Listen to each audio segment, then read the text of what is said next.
이런 강연을 정년 퇴직하고 처음이라서 한 10여 년 만에, 11년 만에 처음으로 하고, 또 더욱이나 이렇게 많은 청중을, 요즘 여러분 다 아시는 대로 이 공연 예술은 워낙 활성화돼 가지고 문전성시를 이루는데, 문학은 요즘 이렇게 사람 모으기도 힘들거니와 문학이 요즘은 휴대폰에 다 몰려가지고 이 긴 글이라는 게 거의 통용 가치도 없고 좀 더 골치 아프다 그러고 긴 글 읽는 게 그냥 습관이 안 되니까 우리 전부 습관에 찌들어 가지고 다 웬만큼 살다가 죽잖아요. 근데 이 버릇이 워낙 중요한데 앞으로 인류는 전부 다 휴대폰 보는 그 버릇에 쪼들리다가 죽을 거예요. 지금 생각하면은 이제부터 생각하면은 완전히 세상을 자꾸 바꿔놨는데 문학이 점점 이런 식으로 도태의 길을 밟고 있다 그럴까 뭐 이런 식인데 대구 문학관에서 이런 귀한 시간을 내줘가지고 제가 여러분 앞에 섰는데 대구하고 우선 제 좀 인연을 좀 이야기하면은 대구에서 낙인은 저 경남 방금 소개한 대로 진영 노무현 대통령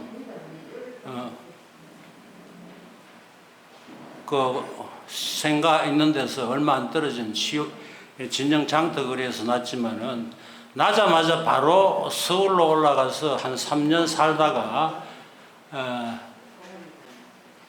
피난지로 온 게 대구였어요. 51년 연말, 52년 초 정도에서 대구에서 정착하기 시작했는데 그로부터 한 4, 5년 동안 대구에서 공부도 하고 했으니까 대구가 완전히 저로서는 고향 한 가지죠. 저 진정은 전혀 모르고 저는.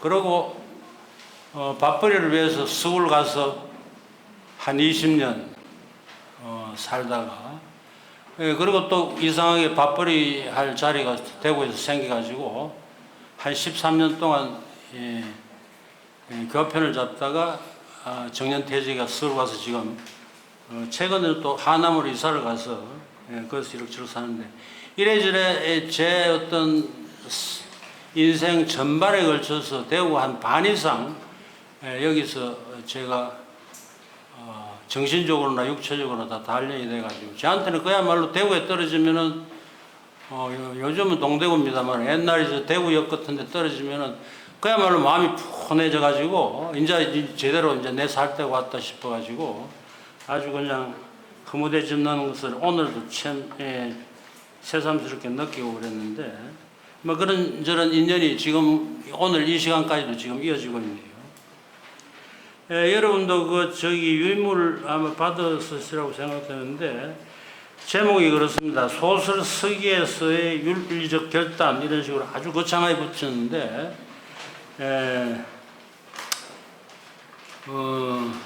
소설 서기라는 게 소설 읽기에 안면 정도 되죠. 많이 읽다 보면은 소설 쓰고 싶은 충동도 생기고 그러는데 우리가 이 소설 쓰다 보면은 시도 뭐 대표적으로 그렇습니다만은 10개, 100개 단어 중에서 하나를 고르기 위해서 99개든지 9개를 버려야 됩니다.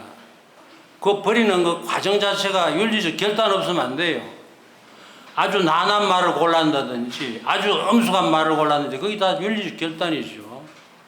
근데 우리가 흔히 윤리 그러는데 되게 말이 어렵겠는데 사실 진짜 어려운 말이에요. 근데 그 가장 비슷한 말이 도덕입니다. 도덕. 근데 도덕하고 윤리는 상당히 비슷하지만 또 완전히 다른 면입니다. 방금 서두에서 동전의 앞 뒷면 그랬는데 이 도덕과 윤리야말로 앞 뒷면입니다.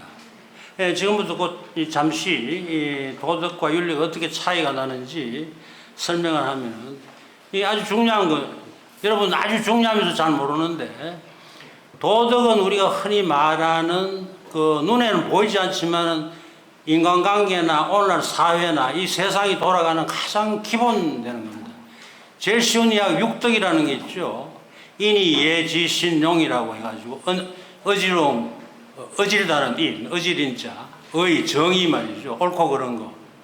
그 다음에 예절은 뭐 더 이상 설명할 것도 없고, 신은 신용, 서로 믿음이 있어야 되죠. 그 다음에 용기 있는데, 이것은 우리 소위 말하는 오늘날 사회가, 그리고 인간관계가 이끌어지기 위해서는 이 아주 기본이 있어야 되는데, 이 도덕이. 눈에 안 보이지만 이게 없으면은 사람 관계가 삐딱해지고 말이 안 되죠. 이 세상도 지금 이 대구 시내가 이렇게 돌아갈 리가 없죠. 근데 이거 강요는 안 하지만은 이거는 그야말로 널리 알려져 있는 이 제도적인 거 일반적인 겁니다.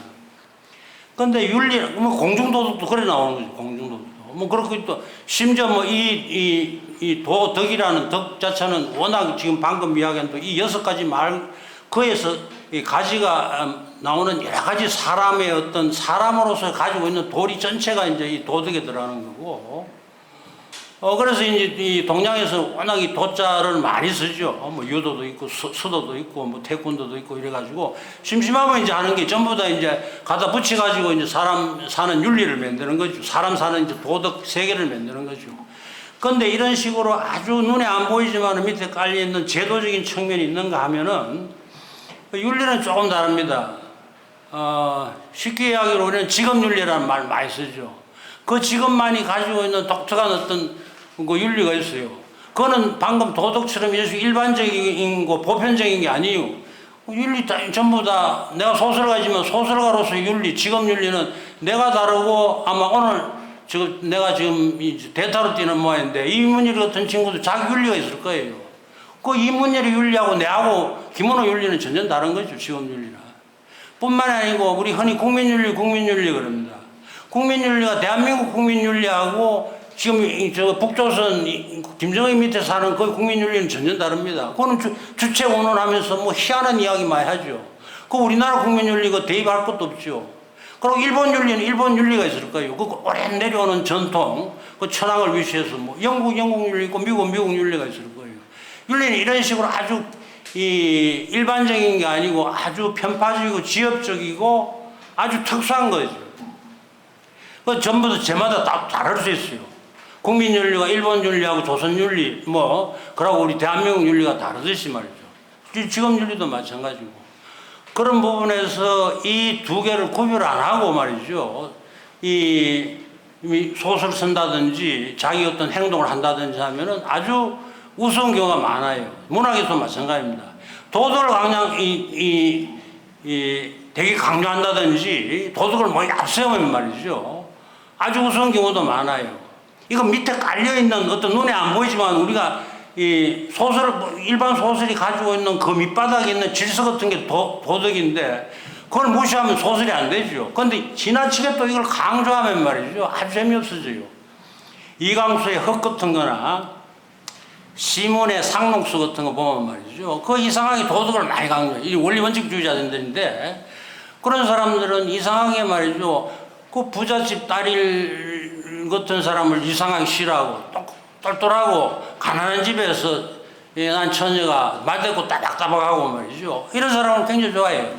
그 지금 생각하면 그 사람은 완전 정의, 그 당시 물론 이제 여러 가지 이제 문제도 또 있습니다만은 그 당시에 계몽주의 시대니까 이광수는 어쩔 수 없이 그런 도덕을 강조했을 거예요.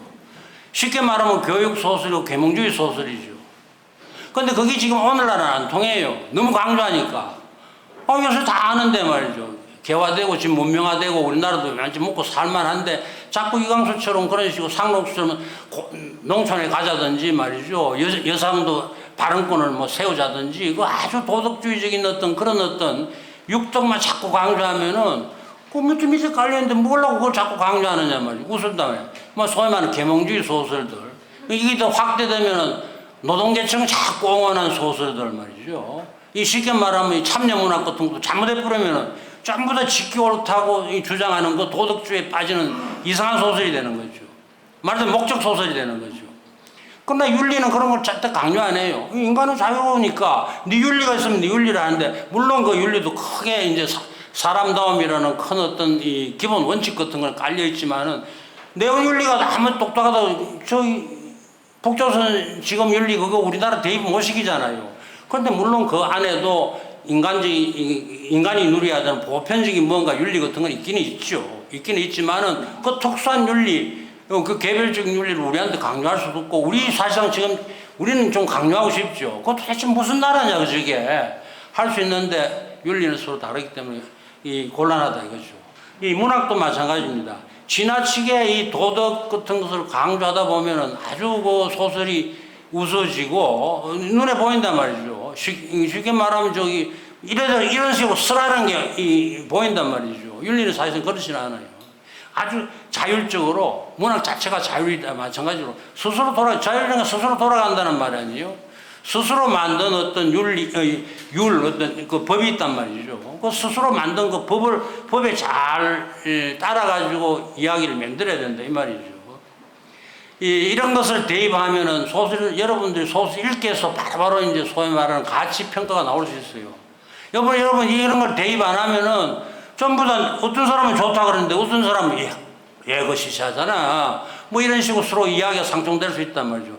그거는 여러분 지금 집에 가서 앞으로 소설 읽을 때 이런 어떤 두 개의 잣대를 잘 이래가지고 버무려가지고 생각을 많이 해보고 글을 읽으면 대반에 뭔가 이때까지 여러분이 가지고 있던 소설을 보는 눈이 좀 달라질 거예요. 전부 다 이걸 대입 안 하기 때문에 이상하게 된단 말이에요. 내 건 도대체 뭐냐, 내 윤리는 뭐냐고 여러분 스스로 한번 자문해 봐야 될 거예요. 다 다를 거예요, 여러분들이. 그것은 이제 차이가 많이 나는 거죠. 아마 대부분은 뻣뻣하게 지금 어떤 도덕 같은 걸 알게 모르게 많이 강조하고 있을 거예요. 그런데 어떤 의미에서 소설은 혹은 문학은 이 소변은 반도덕적이에요. 도덕을 우리 한번 생각해 보자. 그런 의미에서 어머니 싹 터가지고 우리가 널리 알려져 있는 아까 육덕 비슷하듯이 그런 식으로 열심히 따져보면은 자기 윤리가 생긴단 말이죠. 예를 하나 더 들까요? 아까 육덕이 제일 마지막에 용기라 그랬어요. 사람이 용기가 있어야죠. 바른 소리 좀 할 수 있고 용기를 내야 되는데. 그런데 여러분 잘 아다시피 우리가 각계각층의 각 직업들이 전부 다 어사어사 그러잖아요. 그거 진짜 용기라고 생각하세요? 그 도덕을 너무 강조하다 보니까 말이죠. 그 다수의 힘에 지가 숨는다고. 지 의견을 그 하나의 뭔가 하나의 그 구호가 있잖아요. 그 구호 밑에 지는 숨어버려요. 그 비겁한 거예요. 내가 볼 때는. 도덕이 실제로 그렇잖아요. 그거 만든 이야기일 거예요. 자기들은. 그러나 그 하나의 구호에 자기 모든 자율적인 어떤 윤리 같은 걸 다 집어넣어버리고 죽여버려요. 그럼 그 비겁한 사람이죠. 대표적으로 우리가 남한산성에서 청나라한테 할 때 남한산성 그 좁은 데서 말이죠. 주전파고 조합하고 그렇게 싸웠어요. 입만 살아가지고 말이죠. 사마자는 놈 바로 하나 사와야 될 거 아니에요. 그 지윤리를 실천도 못하고 하니까 말마까지 전혀 주전파가 싸우질 않아요. 조합파에 지가 뭐 싸우지 말고 우리 화해하고 가서 빌자 그랬으니까 그건 더 이상 할 것도 없고. 우리 여러분 한번 생각해 보세요. 그 전부 다 소위 말하는 자기 윤리에 숨어 뿌리는 거예요. 그건 용기가 아니에요, 그건. 내가 볼 때는. 그렇지 않습니까? 사람이 전부 다 자기 직업 윤리가 있고 자기 어떤 개성이 있어야 되는데 그런 어떤 윤리를 가지지도 않고 큰 구호 하나 밑에 가서 다수 밑에 숨어 뿌리죠. 그건 용기가 아니죠. 거기 왜 용기입니까? 비겁한 거예요. 아주 못된 놈들이죠. 지금 우리나라 곳곳에 그런 게 지금 몇백 년 내려가지고 다 있어요. 나는 지금 요즘 이런 전부 다 주사판이 저희 좌판이 우판이 가는 거 나 전부 다 이상하게 봐요. 그거 좀 비겁한 사람들이에요. 지가 생각도 안 하고 말이죠. 우르르 가서 거기 그냥 뭉뚱그리 들어가 버린단 말이죠. 좌파에 들어가고 우파에 들어가 버린단 말이죠. 문학은 사실 그랬으면 안 돼요. 문학 또 그런 문학이 좋을 리도 없고 아까 이야기했듯이 목적 소설처럼 그런 식으로 쓰면은 처음에는 감동이 뭉클해가지고 그 편에 쓰면은 아주 좋을지도 몰라요. 근데 그게 옳은 문학이었습니까? 우리 한때 유행한 노동자 소설이라 할지 참여 소설 지금 한번 읽어보세요. 아주 헛구토성이고 아주 그게 이상해요. 그 현실하고 동떨어지고 윤리는 끊임없이 현실에 발을 맞추고 변하거든요. 사실 변하고 있지 않습니까? 여러분도 마찬가지지. 20대하고 지금 30대하고 지금 세상이 바뀌었는데 좀 다르잖아요. 휴대폰 나오고 난 뒤부터 윤리도 많이 바뀌었어요. 그건 도덕은 그런 게 바뀔 수가 없죠. 근데 자꾸 그걸 강조하다 보니까 좌파도 나오고 우파도 나오고 지금 별의별 소리가 다 해가지고 비겁한 행동으로 막 하는 거예요. 윤리가 당당하게 있으면은 사람이 당당해야죠. 그게 진짜 용기예요. 그 남 다수 밑에 숨는 그거는 진짜 비겁한 사람들이죠. 다수부터 지 이름을 익명화시키기 위해서 그 밑에 들어가는 거죠. 근데 뭐 그런 식으로 한 사람이 옳은 문학이 되겠습니까? 모든 문학도 마찬가지입니다. 모든 인간도 마찬가지듯이. 근데 우리가 이게 자꾸 구별을 못하니까 지멋대로 놀고 있는 거예요. 뭐 이야기하면 끝도 없지만 이제 생략하기로 하고, 제가 그런 의미에서 이 소설을 어떻게 써야 되고 제 경험에 미추어 가지고 여기 대구 문학관이 또 이야기하는 게 문학을 조금 이래 가지고 여러분 속으로 깊숙이 좀 들어가는 좀 어떤 친근하게 만드는 그런 주제를 다뤄달라 그래가지고 했는데, 그 유인물에도 나와 있다시피 제가 데뷔 자체도 중편 소설로 데뷔를 했어요. 그 당시에 하면 지금도 그럴 텐데 그 당시 한 440장을 썼는데 단편을 써서 자꾸 투고를 했더니 자꾸 떨어지더라고요.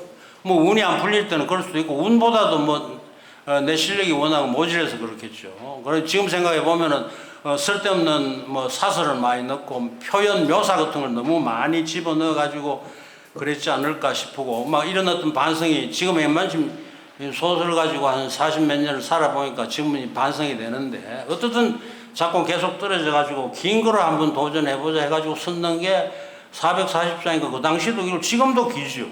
지금도 요즘 이 440장을 실어주는 매체도 드무려니와 또 쓰는 어떤 작가도 거의 없을 거예요. 전부 다 뭐 여러 가지 좀 문제도 있겠죠. 필력이 딸린다든지 뭐 자기 어떤 공부가 덜했다든지 여러 가지 있겠는데 자꾸 어떤 식으로든 제가 이 데뷔를 중편 소설로 긴 중편 소설로 데뷔를 해서 그런지 제 호흡에도 맞고 그 이후에 또 여러 가지 기회도 좋고 해가지고 제가 중편을 아주 많이 발표를 많이 했어요.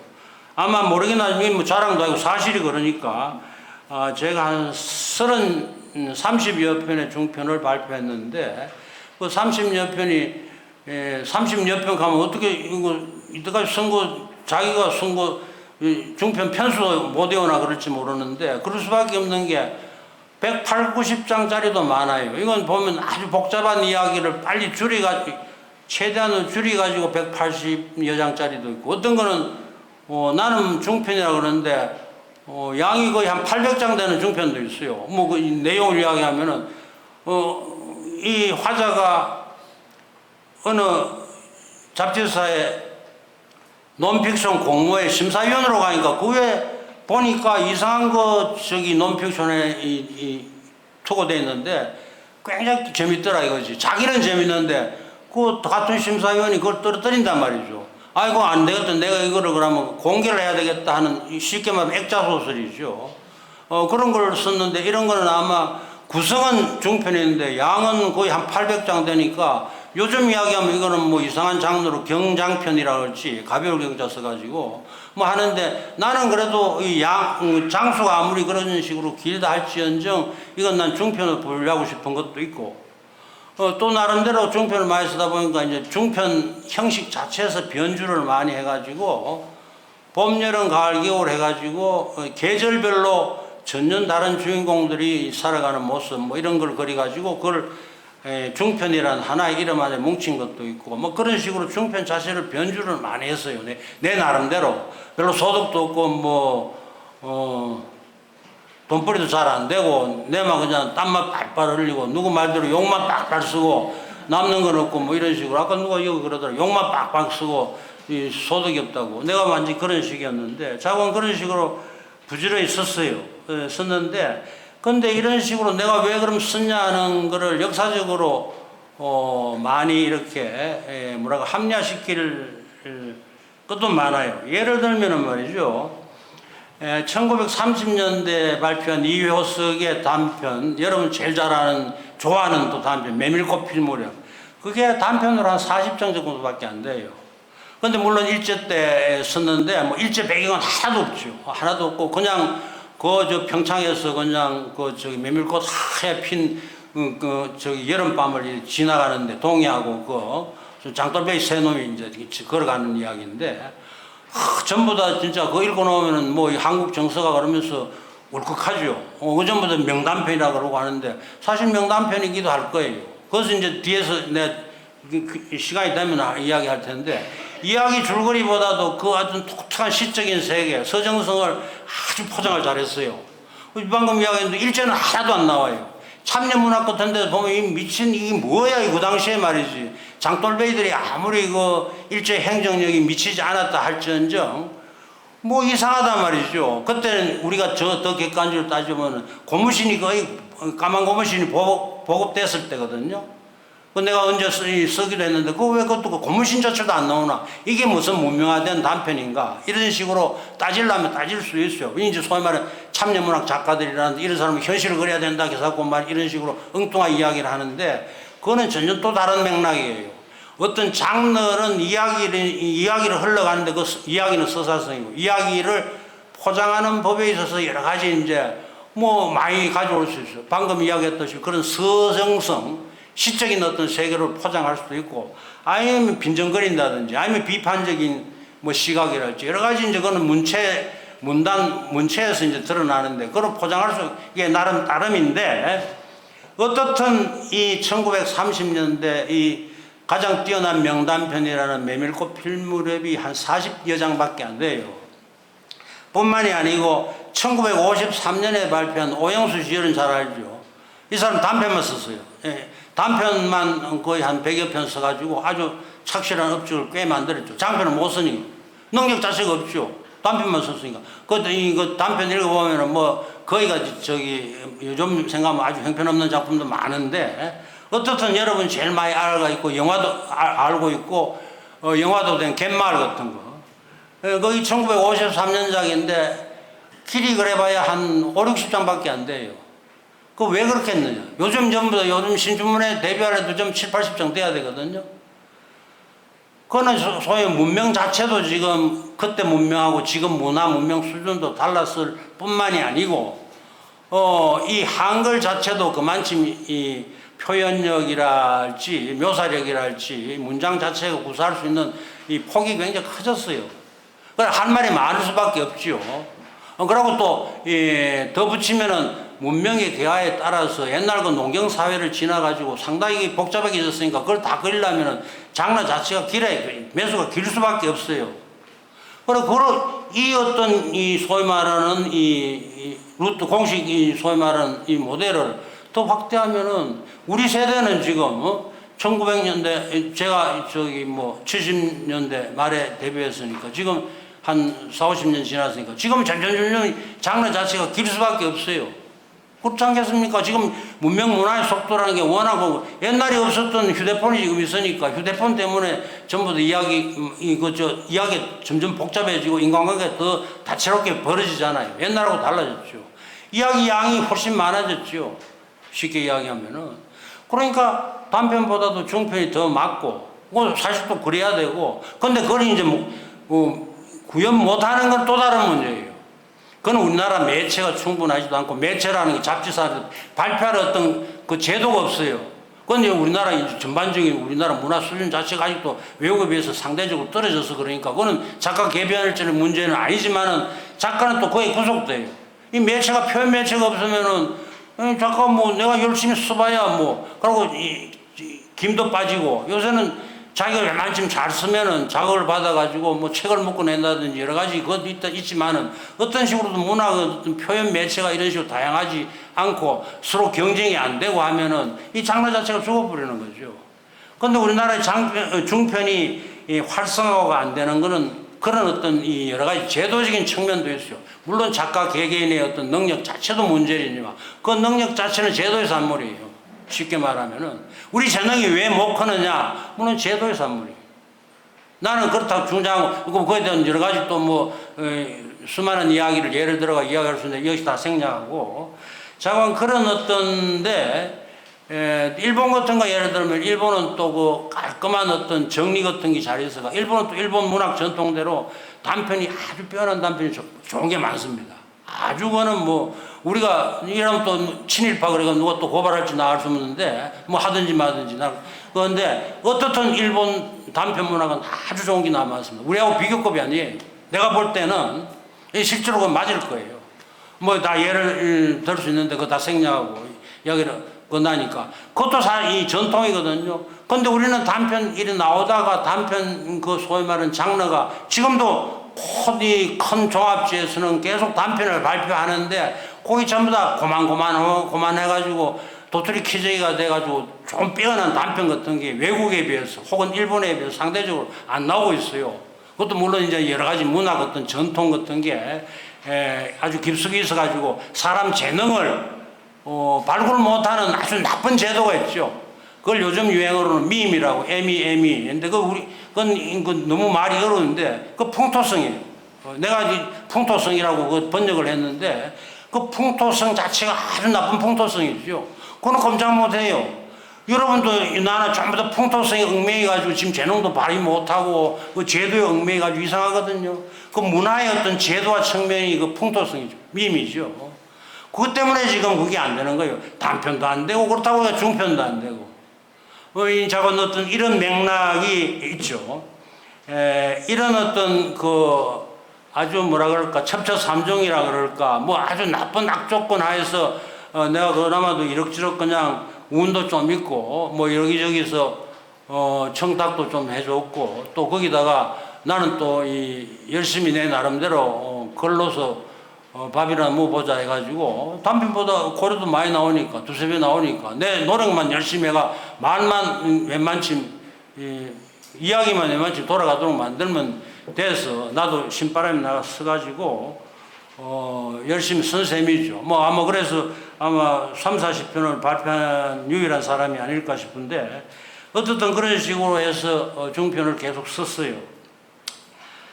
써서 웬만큼 뭐 문명이랄지 이름을 조금 이제 얻고 난 뒤에 대만에 돌아오는 평은 그 유인물에도 나와 있다시피 김원호는 왜 그래 말이 많냐 이거예요. 그거 아주 그냥 기분 나쁜 소리죠. 그 사람 우리 말이 많다는 거는 우리 상대방한테도 그렇고 전부 다 거의 반욕이잖아요. 그 수다스러 있다든지 넋두리 노인네들 넋두리가 똑같은 말 계속 하잖아요. 그 사람이 열받는단 말이죠. 근데 내 소설 읽어보면 그건 똑같은 말 그걸 안 해요. 심지어는 한 문장에 똑같은 문자 안 쓰려고 발악하는 사람이거든 저는. 근데 이 평론가들 놈들이 말이죠 말 많다 이거죠. 이 뭐냐 너가 뭔데 도대체 너가 그런 월권을 행사하느냐 해가지고 내가 평론 공부를 열심히 또 했어요. 단편 소설은 단편이나 장편 하나 읽으면 난 평론은 한 2배 더 읽는다 이런 식으로 공부도 해보니까 걔들 자체가 워낙 공부가 부족하더라고 보니까. 근데 여러분 잘 알다시피 평론이라는 거는 가치 분별이거든요. 평론은 소설하고 시는 전혀 달라요. 이건 지가 뭔가 창조를 해야 되는데 평론은 남의 작품을 보고 그것을 가치를 평가해야 돼요. 근데 여러분 잘 알다시피 우리는 가치 그러는데 그게 결국 좋고 나쁜 거 분별이거든요. 물론 그 이제 잣대가 있어야 돼요. 자기 나름대로 자율적인 윤리적인 잣대가 반드시 있어야 돼요. 근데 우리나라 대부분 이 평론가들이 그런 어떤 잣대도 없이 그냥 좋다 맞다 그런다. 근데 여러분 생각해 보세요. 말이 많다는 거는 그건 그 현상이지 가치는 아니다 말이죠. 근데 이 새끼들은 말이죠 가치를 들이댄단 말이죠. 거기 말이 많다 이거예요. 그거는 가치 분별이 아니에요.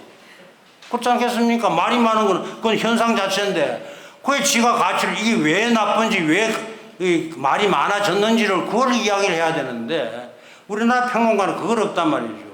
근데 물론 이제 그 가치를 평가하려면은 이 동시대를 열심히 봐야죠. 이 사람하고 김모하가 중편을 썼는데 동시대 그 시대에 나온 모든 중편들이 하고 이 사람하고 비교해야 되죠. 누가 이 당대, 우리가 눈앞에 보는 그 동시대 당대를 누가 조금 더 상대적으로 낫게 그럴듯하게 그렸느냐는 그 어떤 평가 같은 걸 해야 되고, 그 다음에는 이게는 행위고 종적으로 문학사적으로 말이죠. 우리나라에 쭉 이래 단편부터 내려와가지고 지금 방금 이야기했는 그런 역사적으로 중편도 우리나라 좀 가끔 시켰었잖아요. 그 어떤 종적인 문학사적인 어떤 관점으로 누구보다 김모가 조금 발전되었다. 그래서 우리 문학사에 조금 보탰다. 아니 그건 보탠 것도 없이 오히려 더 못났다. 오히려 옛날보다 더 퇴보했다. 옛날 200장짜리가 훨씬 낫지 김모가 400장짜리는 훨씬 못하다면은 그거야말로 진짜로 가치 분별이에요. 그거 가치 평가예요. 그거 진짜 옳은 문학평론이죠. 문학평론 이놈들은 그 말이 없더란 말이죠. 그 말이 많다는 거는 그런 가치 평가이잖아요. 이 문학평론가들한테 이제 내가 앙심도 많이 먹고 내가 그래서 내가 젊을 때부터 뭐 잡지 편집장도 하고 나중에 편집위원도 하고 나중에 잡지도 하나 그 글자 한자 전부 다 내가 다 골라가 심을 정도로 잡지도 하나 창간도 했어요. 어느 물주가 하나 만들어 달라 그래가지고 그래 한 3년 동안 잡지도 아주 좋은 잡지를 내가 만들기도 해봤어요. 그때 이 초기부터 그때까지 뭐 최근에는 뭐 전혀 그런 그게 없는데 잡지에 대해서 내가 좀 문학 이 매체 발표 매체에 대해서 좀 아는데 그때부터 내가 한결같이 주장하는 게 평론가들은 이 고려를 반만 줘야 된다. 소설 4,000원 주면 너는 2,000원 받아더라. 아니 나무글까 쓰는데 말이죠. 그러고 전부 다 나무글 인정하는데 그거 나무관이야. 나무글까 네 돈 버는 건 말이 되나? 그 양심이 안 되잖아 그게. 그 윤리야 그게. 윤리 아니잖아 그거는. 그래 나는 항상 그 평론 원고는 반으로 주자. 시나 소설 원고에 반밖에 줄 수 없다는 게 내 주장이고 물론 통과 안 되죠. 내 혼자 억지를 부리는데 그래 평론가지 누가 나를 좋아하겠어요. 그러니까 자기들 평론에 쭉 일어나야라는데 김모는 전부 다 삭삭 빼더라고. 사람이 그 감정이 있으니까 안 그러겠어요. 자기 저기 평론은 전부 다 원고를 반밖에 안 준다 그러는데 말이죠. 그럼 떠들고 하니까 내가 그런 식으로 지켰죠. 쉽게 말하자면. 근데 사실상 오늘날 우리나라 평론 몇몇 소수는 말고 전부 다 어느 글을 그거 해설하고 평론한다 그러면서 나무글 싹 빼가지고 그 전부 다 뺏겨서 가지고 고려받아요. 그 나무글까지 또 고려받는 거죠. 물론 평론가의 독특한 어떤 직분 때문에 그럴 수는 있다 하지만은 좋은 평론은 그렇지 않습니다. 외국 평론들 보세요. 근데 우리나라만 그렇다고. 요즘 여러분들 시집 많이 내잖아요. 시 뒤에 꼬박꼬박 해설이라는 게 붙어 있어요. 그 해설 한번 읽어보세요. 나는 도대체 무슨 소리인지 하나도 모르겠어요. 그거 다 한글인데. 내가 읽으면 모르는 건 문제 많잖아요. 내가 뭐 그거 잘난 건 아닌데. 이 해설이 이런 식으로 하면 안 되겠다. 그러면 그 왜 그런 식으로 전부 다 나무 시를 그렇게 송두리째 전부 다 인용하면서 그 고려받는 게 좀 이상하단 말이죠. 물론 이제 억지인데 평론가들이 그 정도로 공부를 안 한단 말이죠. 이 쉬운 돈벌이라고 생각하고 소위 말하는 윤리의식을 안 가진단 말이죠. 그거는 이 소위 말하는 문학이 아주 제가 서두에서 말한 그대로 직업 윤리가 사실 없는 거죠. 우리가 심각하게 반성해야 되죠. 어떤 식으로든지 그런 이제 이 평론가들한테 욕을 많이 먹으면서 물론 이제 그런 욕 자체가 내한테는 큰 도움이 되죠. 말이 많다면 사람 경계하게 되지 마련이죠. 내가 진짜 말이 많을까? 그러면 이제 쉽게 말하면 이제 이 이야기를 풀어가는 데 있어서 어쩔 수 없이 불가피하게 묘사도 나오고 표현도 나오고 대화도 나오고 뭐 이런 식으로 이 소설을 이어가잖아요. 근데 곳곳에 이제 내가 이게 말 많다는데 이게 말 진짜 많을까? 내가 지금 점점 따지기 시작하니까 이제 문장이랄지 문장하고 이제 문체 조금 다른데 막 그거 다 생략하기로 하고 그럼 문단 나누기 같은 데서도 이제 내 나름대로 각성이 생기고 분별이 생기고 다른 사람하고 어떻게 좀 달라져야 되지 않을까? 말 많다 소리 듣기 싫으니까 이제 그런 식으로 하니까 이 간접적으로 많이 이제 자각을 해서 중편 자체도 점점 이제 뭐 아까 이야기했다시피 중편 장르 자체도 내가 좀 바꿔야 되지 않을까 해서 변주도 많이 하고 또 문장 자체도 내 나름대로 뭐 지금 이제 이 초기 작품들 읽어보면은 이상한 어떤 그 거꾸로 표현도 많고 내 식으로 표현한다는 것 자체가 이제 어거치게 말하자면 이 말했다 저 말을 한참 딴 데 가서 또 돌아오고 뭐 이런 식으로 이야기한 것도 많기는 했지만은 어떻든 평론가들의 시시한 어떤 그 코멘트가 내한테 많이 도움이 됐죠.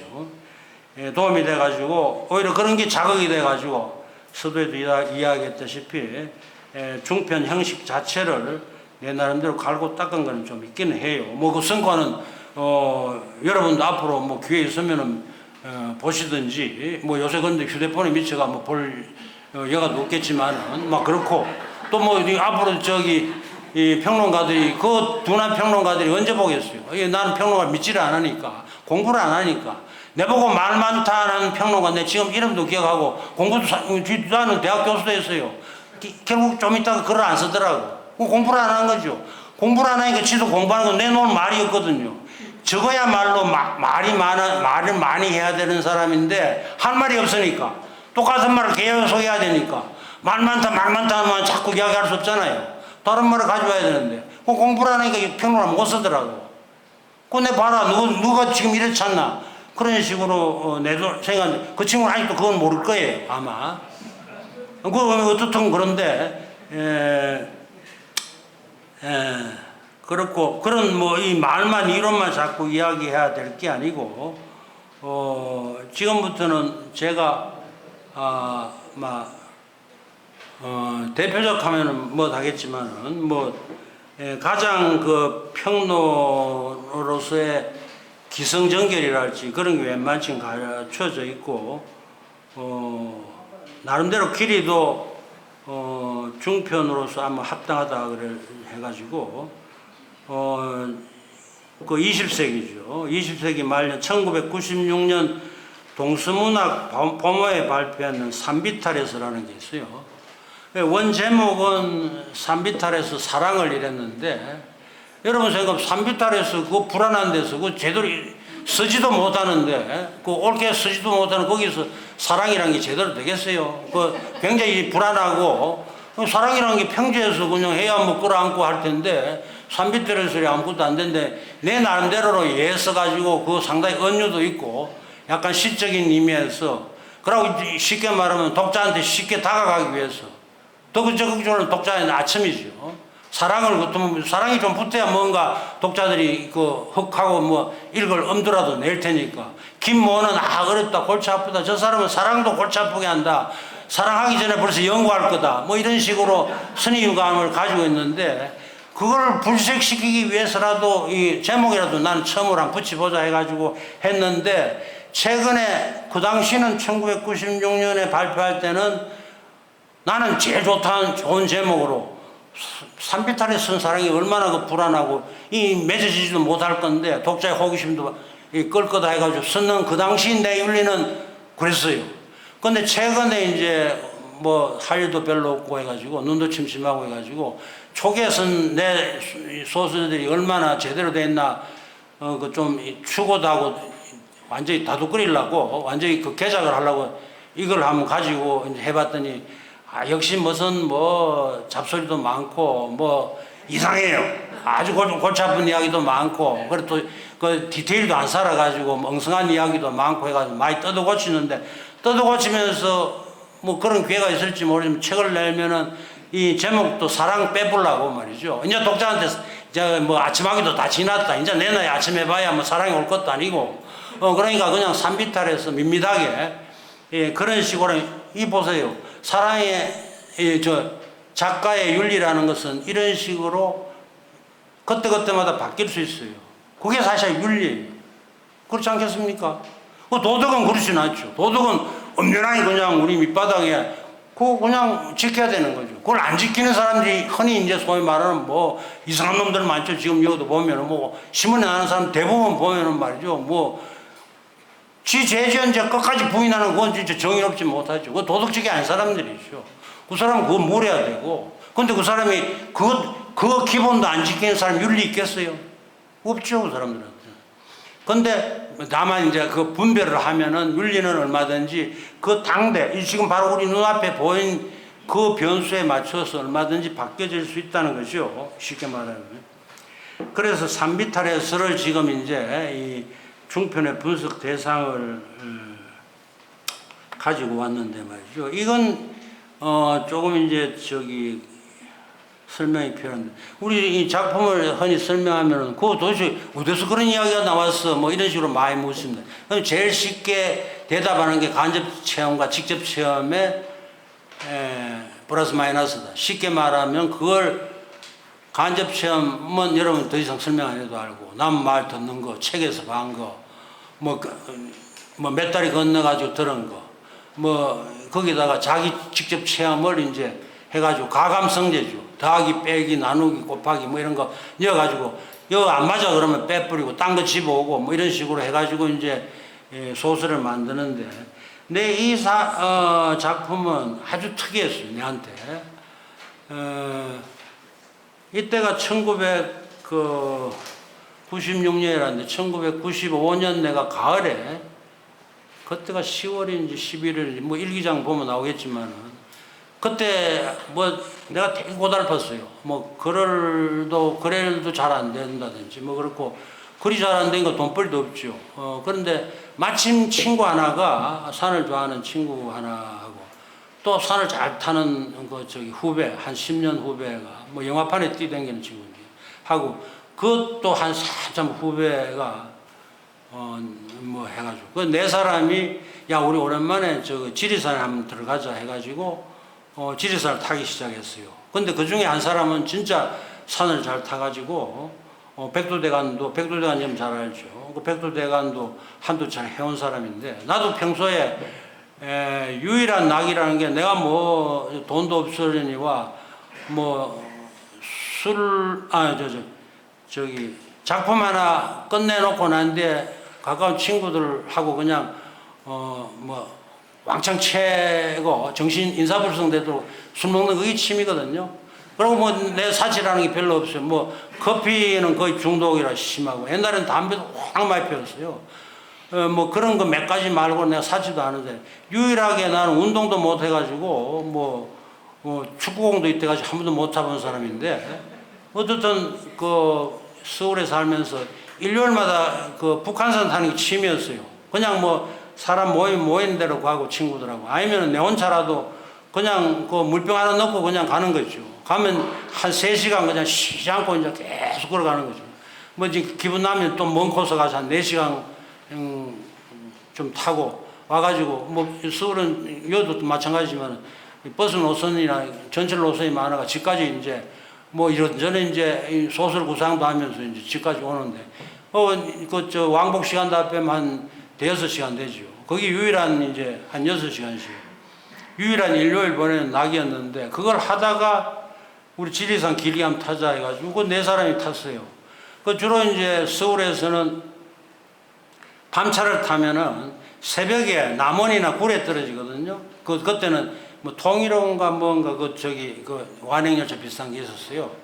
밤새도록 와가지고 그 떨어지면 해가 보마이 뜨기 시작하면 그 화엄사까지는 버스가 있어요. 버스까지 한 중턱까지 가서 그거 둘러보고 그때부터 이제 완전히 해 뜰 때부터 지리산에 쭉 가서 노고단 지나가지고 천왕봉 해가지고 절로 산청으로 떨어지기도 하고 이 하동으로 떨어지기도 하고 그게 한 4박 5일 코스예요. 그러면 이제 진짜 백두대간 쭉 타면은 이제 영주로 해가지고 태백산맥 해가지고 저 진부령까지 가는데 보통 하루에 한 20km 가면은 이게 한 1600 되니까 보통 한 30일, 한 35일 이래야 하는데 물론 중간중간에 지원도 받고 중간에서 내려와가지고 목욕도 하고 뭐 이래가지고 국밥도 먹고 이런 식으로 하지만은 요새는 그거 하는 사람들, 질주하는 사람들은 뭐 한 15일, 20일 만에 지리산에서 진부름까지 가는 사람도 있다 그럽니다. 나는 간다 그러면서 결국 내가 못 갔는데 뭐 다른 이유 때문에 지금도 못 가서 뭐 좀 그런데 어쨌든 그때 탔는데 말이죠. 우리 4사람이 그냥 쉬엄쉬엄 이러고 올라갔는데 내 앞에 앞서거니 뒤서거니 하는데 노인네 하는 여자 노인네인데 아주 몸도 갈려아프게 생긴 사람인데 보살들 불교 다니는 회색 보살들 옷 있죠. 바지가 좀 헐렁한 거 말이죠. 그것도 있고 위에 뭘 입는데 한 70도 넘었는 것 같아. 머리가 이렇게 거의 회색발이고. 근데 그 동행은 누군가 하면은 한 30대 된 초반 남자인데, 아, 남자도 뭐, 그 아주 말도 없고 이 사람이 듬직하게 괜찮아요. 근데 나 그런 거 두 사람이 계속 동행을 해가지고 우리보다 앞서갔다가 뒤서갔다가 하더라고. 그런 건 딱 보면은 소설가이라도 보통 사람이라도 이게 뭐냐 도대체 이게. 이 두 사람이 수상한 거 아니야? 뭐 이런 식으로 하는데 점점 관찰할수록 사람들이 굉장히 점잖아요, 두 사람이. 중간에 밥도 끓여 먹고 하잖아요. 그것도 90년대만 해도 전부 산에서 한국에 밥 끓여 먹고 바나에다가 그걸 할 수 있는데. 근데 내 눈에 그냥 확 띄어요. 아, 이거. 근데 이제, 사람이 그런 식으로 명색 소설가라면 눈에 확 띄면은, 야, 이게 뭔가 글이 되겠다는 이제 모티브가 오죠. 동기가. 오는데 가니까, 저거는 아무리 따져봐도, 야, 내 소설은 안 되겠는데, 버리자. 뭐, 버리자. 그러다 보면 또 그 사람 나타나요. 또 가다 보면은 또 안 보이다가 또 나타나고 말이죠. 근데 관찰할수록 아주 사람이 점잖고, 나는 두 사람이 지금도 모르겠어요. 뭐 어떤 관계인지, 사제가인지, 뭐 연인 관계는 아닌 것 같아요. 우리나라 그런 연인 잘 없잖아요. 일본에는 그런 연인 관계도 많다 그러는데, 아닌 것 같아요. 그런데 그렇게는, 나는 그런데 이 유출을 하기를, 가장 우리 쉬운 상상력은 그럴 거예요. 이 노인네 70 넘은 이 소위 말하는 보살이 한 아들이 있는데 죽었네. 그 아들이 친구가 아닐까. 내려는 그래 유출해서 아마 그게 제일 쉬운 상상력이고 맞는 이야기인데, 내가 그래서 일부러 이야기를 들어봤어요. 근데 말도 그냥 내가 들으려고 하면 또 말을 중단하고 말을 안 해요. 또 조심해요. 밥을 하는데 그 정도로 아주 점잖하고 보면 뭐 이상한 관계는 아닌 것 같아요. 그러니까 소설이 비집고 들어갈 틈이 없지요. 그러면서도 이 소설가라는 게 이상한 머리가 좀 이상한 친구들이라서 머리에 한번 들어오면 말이죠. 잊어버리지 못해요. 야, 이거 뭐든지 한번 만들기는 만들어야 되는데, 야, 내가 이렇게 머리가 안 돌아가나? 이게 뭐냐 말이야. 그러니까 4일 동안 계속 갔어요. 근데 그 천왕봉 1193m인가 그 제일 꼭대기 가서 거기서 뭐 여러분 잘 아는 뭐 3대가 뭐 해야 천왕봉에서 밑에를 다 본다는데, 우리가 마찬가지로 그 날씨가 더 좋아서 밑에가 하계도 완전히 환하게 보였어요. 그리고 보이고 난 뒤에 이제 우리는 그날 계획이 우리는 다 계속 못하고 뭐 산청으로 한 1박 2일 더 하자는 이런 말도 있었는데, 못하고 우리는 하동으로 떨어져 왔어요. 하동으로 내려오는 길이 굉장히 가파른데 어떻든 났는데 그때부터는 안 보이더라고요. 그 사람들은 계속 탔는지 백두대간까지 끝까지 갔는지 어떤지 모르겠어요. 어떻든 그런 좋은 어떤 그 모티브가 왔어요. 근데 그 마지막에 하동에 떨어져 가지고 뭐 술도 한 잔 거창하게 먹었죠. 이제 뒤풀이를 먹고 이제 거기서 하루 흐름한 여관에 자고 아침에 왔는지 그럴 것을 저기 진주로 내려가 저 위에 경춘나무를 타가지고 올라왔는데, 그걸 겪고 난 뒤에 서울 오니까 그게 뭔가 소설은 되겠는데 도저히 뭐가 안 되더라고요. 그럼 말이 됩니까? 이거 도대체 그런 나이 차도 있는데다가 거기다가 죽은 아들의 친구다. 그러니까 천왕봉 이래가 3박 4일, 4박 5일 동안 그 사람 되게 계속 갔는지 어떤지 모르지만은 어쨌든 내하고까지 갔는데 그게 소설이 되겠어요? 그거 안 된단 말이죠. 그거 곤란하고 뭐 때문에 그거 갔나? 그 아들 저를 그렇게 그리워했으면 그냥 집에 불러도 되는데, 예를 들면 그렇단 말이죠. 그 사람이 진짜 저 친구의 엄마인지 어떤지 나는 모르지만은 내 추측으로 그렇단 말이죠. 근데 그 상상력이 더 이상 발동 안 돼가지고 뭐 버리지 뭐 경험이 이것밖에 없어 딴 거 하면 쓰지. 그런데 마침 청탁이 왔어요. 중편에 있으면 하나. 나는 뭐 청탁 받으면 절대 이거 안 해요. 이 돈인데 내 몸이 빠사지더라도 나 써요.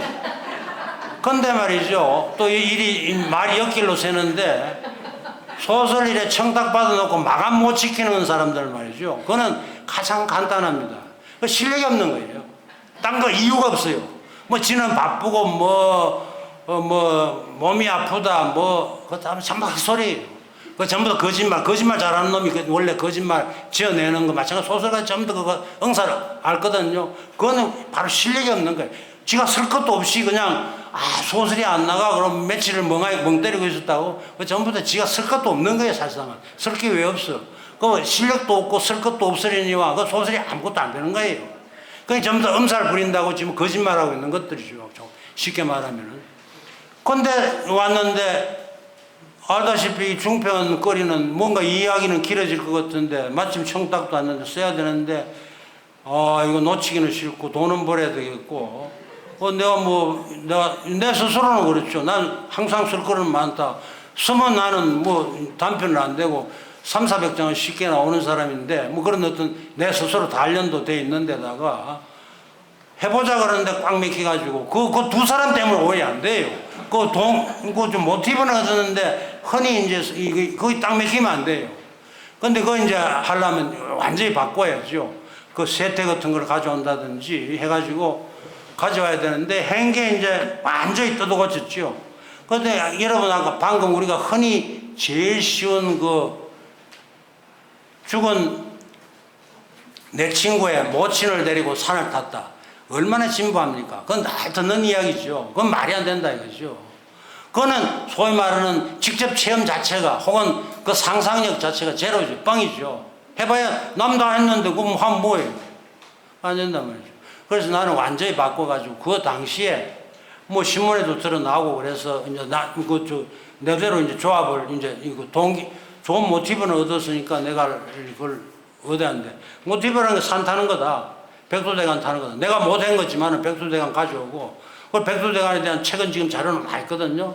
뭐 이 서점에 가면 많아요. 우선 백두대간 책을 한 서너 권 샀어요. 백두대간 종주기가 지금 많으니까. 지금도 내 집에 가면 있죠.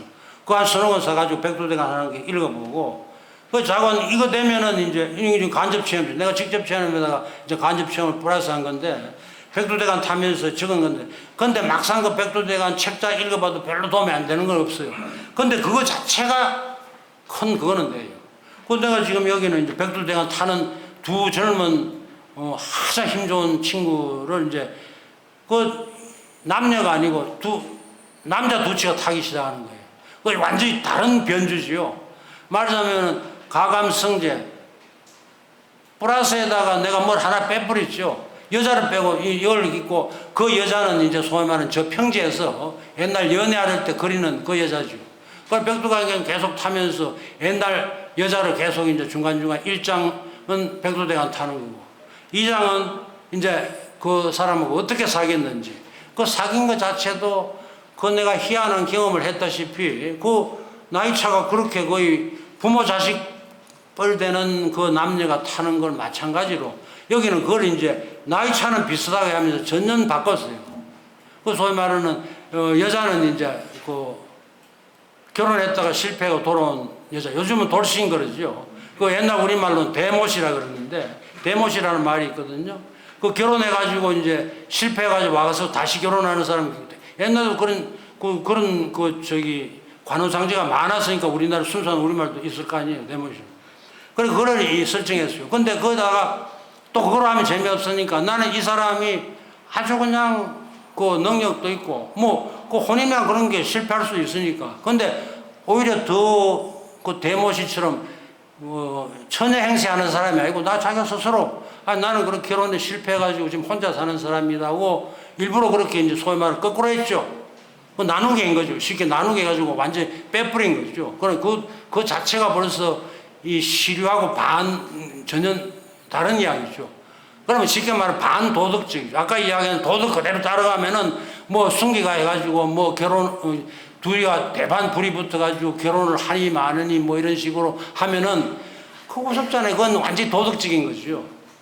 그건 아니다 나는. 그걸 하면은 그거는 난 도덕이니까 난 내 윤리로 하면은 오히려 결혼 실패한 사람이 나는 당당히 그런 사람이다. 여자가.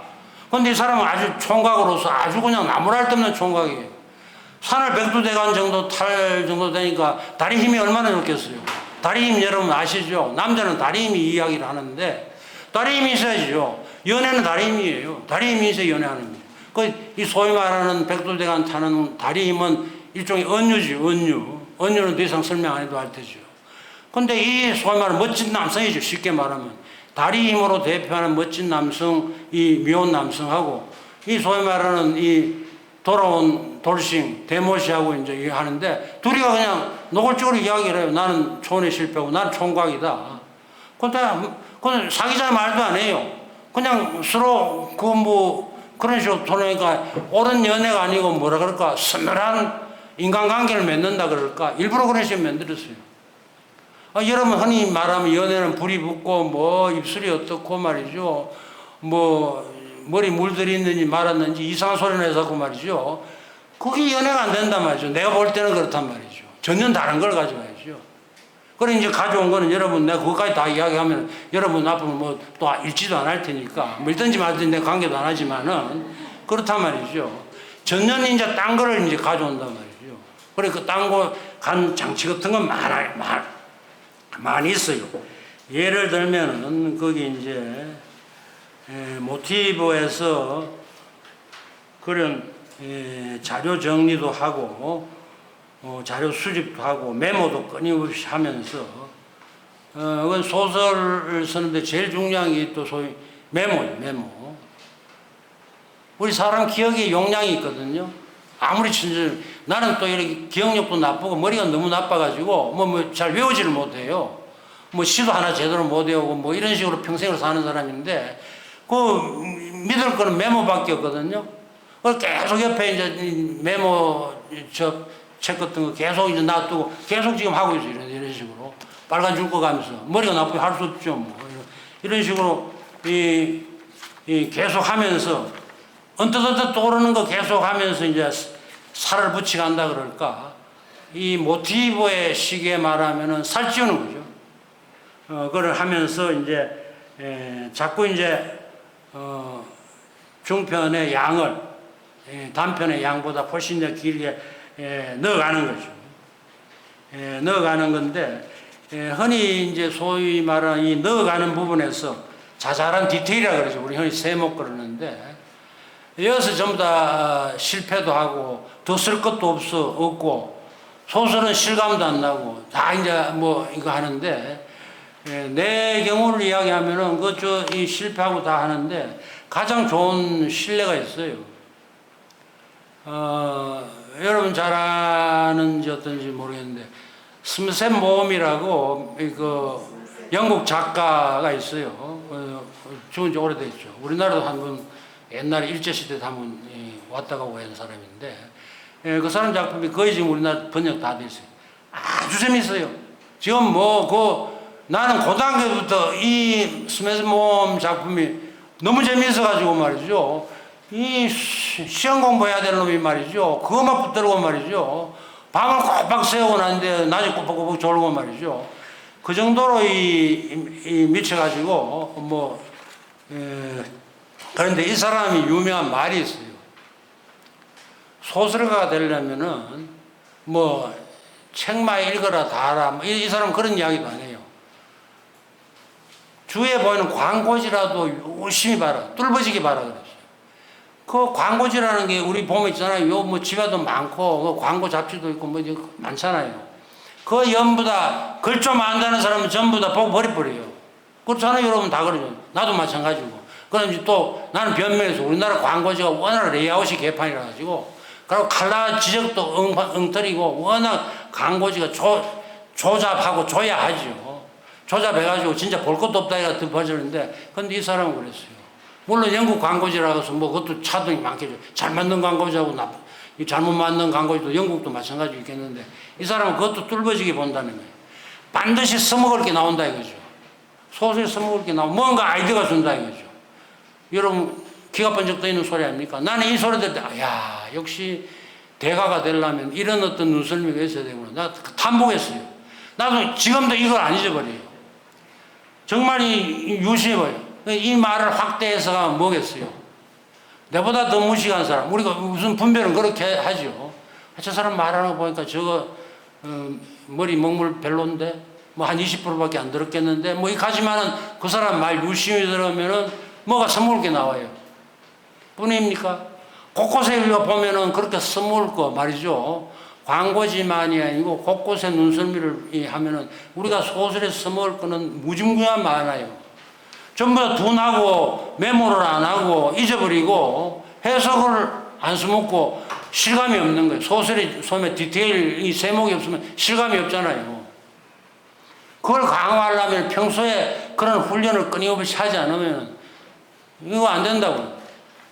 아까도 저희 관장실에 잠시 이야기했는데 우리가 흔히 아예 만들면 농사를 짓지가 농사 절대 못 짓습니다.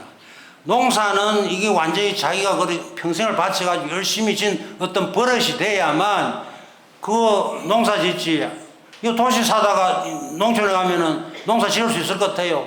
이틀만 일해보세요. 이거 몸살 난다고. 그럼 누워야 돼요. 마찬가지예요. 갑작스럽게 책 읽어라. 절대 책 안 읽습니다. 그 사람. 책 읽는 버릇이 안 돼 있으면 평생 그냥 다 그러니 건전정으로 해가 입만 까가지고 전부 다 우사우사 이런 것만 하면서 평생 사는 거 마찬가지 똑같은 사람들이에요. 내 동기들도 그래요. 보면은 전부 다 이번 비단이죠. 온갖 거 다 하죠. 다 하는데 막상 책은 안 읽는 거예요. 내가 일부러 책 한번 줘보죠. 말하는 거 보면 책 읽은 놈하고 안 읽은 놈 대반 구별 나거든요. 대반 드러난다고. 그 소위 말하는 버릇이 되어 있는 사람은 책 읽는 버릇이 되어 있는 사람 읽고 버릇이 안 되어 있는 사람은 그냥 평생 그냥 안 읽고 그냥 이렇게 살다가 대충 이제 가는 거야. 사람이 그런 거거든요. 이 소설도 사실 버릇인 거예요. 자기 좀 쓰려고 그러면은 유심히 듣고 광고지도 열심히 보고 마찬가지로 남의 말도 열심히 들으면서 끊임없이 어디 적어놓고 메모하고 사람 기억력을 한계에서 안 잊어버려야죠. 옛날 노트 보면은 노트 계속 사이가죠. 또 보면은 뭔가 아이디어가 퍽퍽해. 아이디어 또는 그게 모티브 동기부여예요. 사실상 그런 거거든요. 근데 그게 안 돼 있으면서 소설 썼네 그러고 이 단편 한두 편 써놓고 그냥 평생 호요식 하는 사람 떵떵거리는 사람 우리나라 많아요. 내가 이름을 안 밝히는데 아주 안 죽었으니까 그 이상한 친구들 말이죠. 그게 무슨 기재고 무슨 딱 단편 한 편 내지 두 편 쓴 남자도 하나 있고 여자도 하나 있어. 그 평생 말이죠 호요식 한다고. 그거 뭐예요 그게? 그거 실력이 없는 거예요. 그 어쩌다가 이제 그거 하나 쓰는 거예요. 물론 그것도 아까 제도적인 측면에서 그걸 계속 평생 우려먹는 평론가들이 있어요. 평론가들이 그거 두 개 작품만 그냥 계속 박수치고 이래봤다 저래봤다가 보면 볼수록 좋다 그래요 말이죠. 에라이 골동품도 아니고 그게 무슨 소리예요 그게. 우리나라 이 문학 제도가 그런 식이에요. 문학 평론가들이 이거 얼빠진 놈들이 말이죠. 헛소리 하는 놈들이 그거 두 사람 평생 해가지고 두 사람 평생 호요식 시킨다고. 그래 그 점점 해가지고 그 사람 점점 못 써요. 그래 책 읽는 버릇도 안 돼 있고 메모도 안 하고 하니까 그럼 못 쓰는 거죠. 그럼 그걸 끝나는 거죠. 우리 좋은 제도가 나쁜 제도가 이게 합작이 돼가지고 멀쩡한 사람은 그냥 병신 만드는 거죠. 평생을 병신 만드는 거죠. 무슨 말인가 이해가시겠어요? 그 사람이 그렇다고 지금 보세요. 그 사람 못 써요. 기껏해가지고 온갖 것 다 묶은 책이 무슨 5권인가 되는데 5권. 아이고 참 창피스러운 짓이죠. 그걸 전부 다 우리나라 최고의 작가라고 전부 다 손치고 말이죠. 손바닥 치고 평론가들은 심심하면 이제 그것도 그거 써요. 남 다 쓴 것도 뒷북 쳐가지고 저 뒷북 치는 사람들 한문은 추수주의자고 우리말로는 여러분 사전 한번 찾아보세요. 그거 참 정말 못된 인간들이거든요. 거의 말이 안 돼. 우리나라 문학 자체가 그런 식이에요. 이 소위 말하는 버릇이 얼마나 전 인생을 작품 전체에 어떻게 기능하느냐는 게 대충 이야기가 됐고 그거 나와서 이제 우리가 흔히 주제 내지는 자기 주제어가 뭔지 그런 것을 어떻게 심화시켜 나가야 되느냐 이런 이야기를 많이 해요. 단편에 보면 흔히 이제 입시 문제도 나오죠. 무슨 지문을 어떻게 해서 해석해야 되고 이 큰 한 단락에서 지금 이야기하는 게 뭐냐 자기 같은 게 뭐냐 이런 걸 많이 이야기하는데 막상 쓸 때는 말이죠. 여기서 이제 일종의 윤리적 판단이랄지 그런 게 많이 노골적으로 이야기를 너무 이제 하면 곤란하죠. 그럼 바로 아까 이야기했다시피 도덕이 나와버리니까 언유랄지 이 다른 쪽으로 나와야죠. 말하자면 산이 뭐냐? 산을 자꾸 강조하면서 다른 말로 쓰면은 산은 여러분 대부분 알 거예요. 산은 누구든지 탈 수 있는 게 산이에요. 그러면서 그게 점점 빨리 들어갈 수가 있는 게 산이에요. 뭐겠어 그게? 그 이성 아니겠어 이성. 이성이 그렇단 말이죠. 일종의 언유지요. 뭐 산하고 이성하면은 전혀 다른 말인데 그게 소위 말해 시에서 말하는 언유지 메타포죠. 그건 저는 이제 그걸 끊임없이 이제 반출을 하면서 독자들이 이 너희들 무시하지 그러면서 조금씩 가르치기 시작했어요. 유심히 읽어보면 거기 다 나와요. 대화에도 나와요. 거기다가 이제 뭐 또 다른 이제 여러 가지 이제 많이 나와요. 산행 같은 거, 이 끊임없이 백두대간 타는 거는 오르락 내려가면서 타는 것 자체는 이제 일종의 동작, 인간의 행위 같은 게 이제 어떤 식으로 이것도 일종의 언유죠. 산행을 대비해서니까.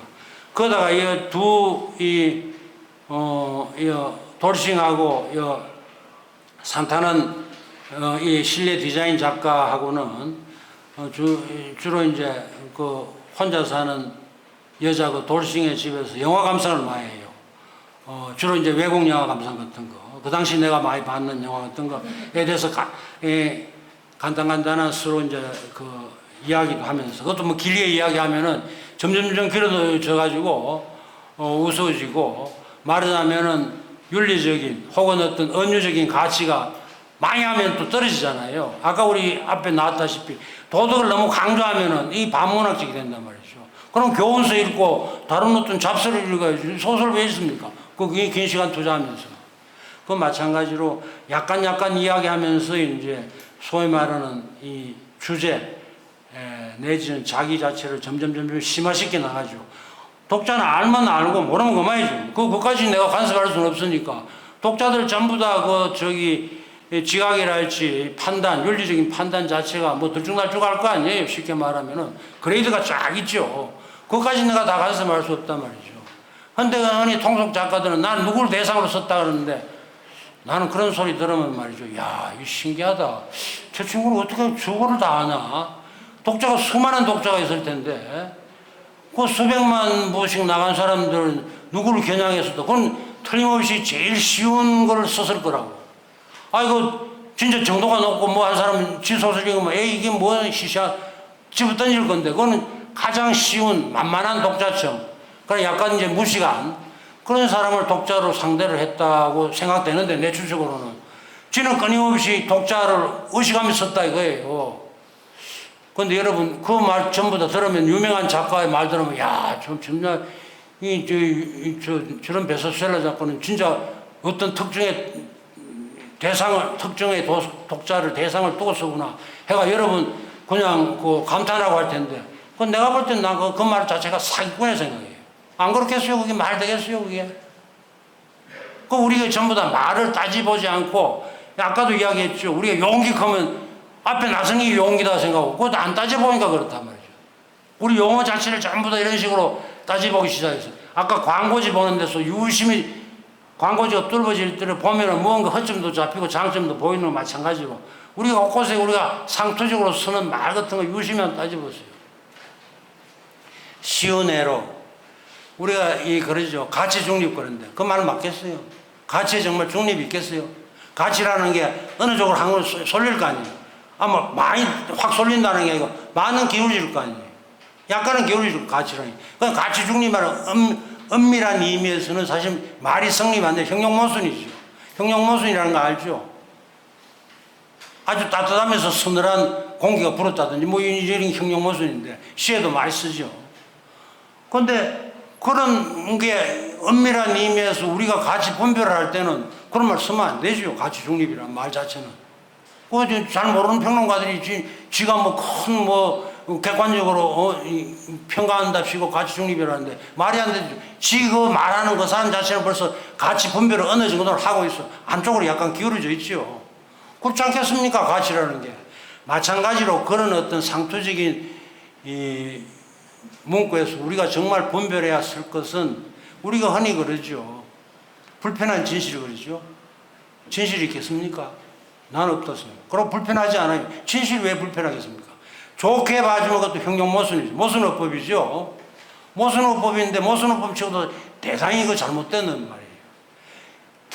기어코 그 말 비슷하게 쓰려면 우리가 미정의 사실 정도일 거예요. 우리가 요즘 무슨 신문에 크게 나는 뭐 조국이 사태든지 뭐 여러 가지 뭐 나오잖아요. 우크라이나 사태 같은 것도 여러 가지 우리가 대입할 수 있는데 그 진실이 진짜로 진실이겠습니까? 진실은 한참 후에 모든 자료를 진짜 백두대간 자료처럼 아주 사보고 이것저것 비교해보고 난 뒤에 빠져있는 거 종합하다든지 그 여러 가지 작업이 연구 작업이 필요해서 진실에 좀 다가갈 수 있겠죠. 그러나 지금 사실도 다 안 드러났잖아요. 쉽게 말하면은 가장 쉬운 이야기 우크라이나 사태 같은 것도 우리 인간 본성으로 이야기하면은 약자를 도와준다는 데는 그밖에 없어요. 우리가 한때 약자였으니까 그게 가장 순수한 마음인 자체인데 그거는 소위 말하는 우리 개인적인 소위 말하는 가치 분별이고 그 사실 자체는 지금 하나 복잡하지요. 솔직한 말로. 물론 우리 100% 아마 여러분 여기 한 8, 90%는 전부 다 내 의견에 동조할 거예요. 그 소리난 막강한 그 독재 체제가 정말 그 조그만한 위성국가 옛날에 위성국가였던 나라를 지금 그냥 무대포로 그냥 하니까 전 세계가 이제 바뀌게 그럼 우리 약자 동정해야죠. 우리 6.25 때 그런 식으로 혹독하게 당했듯이. 그건 인지상정에 이 소위 말하는 가장 순수한 마음 자체에서는 이게 뭐 도덕이 잣대고 잴 것도 없어요. 그런데 기껏 도덕의 잣대를 재려면은 쉽게 말하면 정의 같은 게 있겠죠. 그런데 이 정의를 사실상 어떤 게 정의겠습니까? 우크라이나 쪽이 쓰는 게 정의겠습니까? 소련에 지금 러시아에 쓰는 게 정의겠습니까? 그것도 잘 분별 못 하잖아요. 그건 나중에 이제 나오지. 이게 지금 아주 미정의 사실 자체를 가지고 우리가 이제 여러 가지 가치 분별을 할 수 있겠죠. 그것도 전부 다 어느 쪽으로 약간 기울어진다든지 가치 중립이 성립이 안 돼요. 그렇지 않겠습니까? 그게. 그런데 무슨 진실, 불편한 진실에서 은의 희롱입니다. 그렇지 않습니까? 그게. 불편한 진실이면 불편 안 해야죠. 근데 물론 이제 문학에 쓰는 걸 용납하죠. 그게 이제 모순어법인데, 이 모순어법 얼마든지 하면서 우리 깔깔거리고, 뭐 공개된 비밀 같은 게 다 모순어법이죠. 널리 알려져 있단 말이죠, 비밀이. 마찬가지 불편한 진실. 근데 이 진실이나 사실 같은 말에는 그런 말을 나는 쓰면 안 된다고 생각해요. 내가 스스로. 근데 우리 관용적으로 전부 다 신문 같은 데서 이제 막 쓰니까 우리는 아무 의식 없이 쓰는 거예요. 근데 진실은 여러분 알다시피 우리 몰라요. 오늘 다가가기도 굉장히 힘이 들고, 더군다나 요새 더 이제 뻥 많이 튀긴 사람 진리 그러는데 진리가 어디 있습니까? 우리가 끊임없이 진리를 뭔지 한번 캐보려고 버둥버둥거리는 거 아닙니까? 그게 인간이 나야 인간이죠. 그래서 다 조물주 신 앞에 빌고 별것도 아닌 것 가지고 말이죠.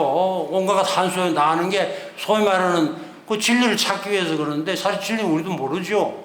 그렇게 해서 뭐 말라고 소설이 왜 있고 우리 여러분하고 내가 말라고 대화하겠습니까? 근데 이 쉬운 예를 들면 그 정도로 우리가 이 말은 정말 골라서야 되죠. 시가 대표적인데 시는 9개 말을 다 가만히 버리죠. 한참 이거 쓸까 저거 쓸까 막 그러다가 하나만 마지막에 해놓고 난데도 불안해가지고 이거 아닌데 뭔가 미심쩍죠. 미심쩍은 사실이 지금 있는 거예요. 지가 자기도 성에 안 차지요. 그 한편 놔두고 보면 더 말할 것도 없죠.